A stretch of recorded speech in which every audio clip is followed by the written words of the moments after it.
So, something really interesting happened last week. I'm working at the moment with three corporate clients, and all of them are doing this sort of series of lunch and learns, and they're all learning at their own pace.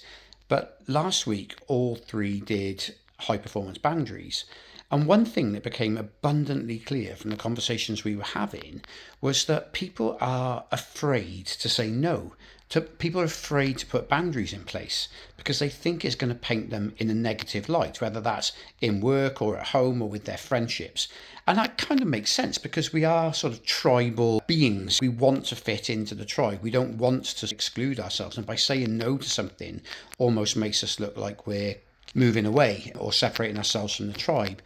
But actually, in reality, if you want to build that surplus resilience and you want to be able to perform at your best sustainably, you have to learn to get comfortable saying no or pushing back on things that don't necessarily serve you at the time.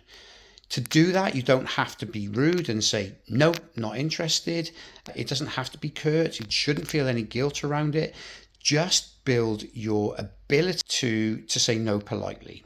What that could look like is, hey, that sounds really interesting, but right now I don't have the bandwidth for it. Or I can look at it on Friday once I finish this and this, but until then, maybe you could get somebody else to look at it if your timelines don't align to that. There's just some examples, but it's a sort of thing that we can play with.